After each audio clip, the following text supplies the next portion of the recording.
اپنے مخالف کو، گالی دینے والے کو، زندگی کے کسی کونے میں برا کہنے والے کو معاف کرنا بڑا مشکل کام ہے۔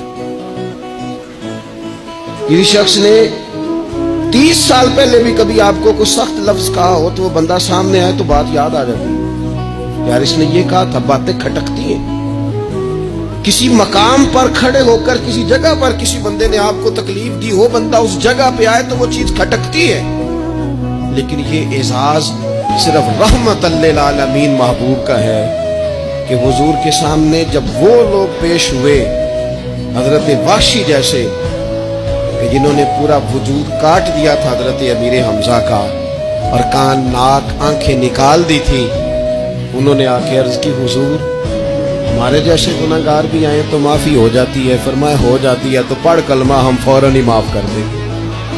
اور جو فتح مکہ کے موقع پر نبی پاک علیہ الصلوۃ والسلام نے فرمایا ہے نا، فتح مکہ کے موقع پر، وہ تو بات ہی بڑی انوکھی ہے۔ انہوں نے کہا تھا آپ ہم سے کیا سلوک کرنے والے ہیں؟ تو فرمایا سلوک کیا کرنا ہے؟ جو پیچھے ہو چکا ہے نا اس کا ذکر بھی نہیں کرنا، کتاب کے پچھلے صفحے پلٹنے ہی نہیں، یاد ماضی یہ عنوان چھیڑنا ہی نہیں، جو ہو گیا سو ہو گیا۔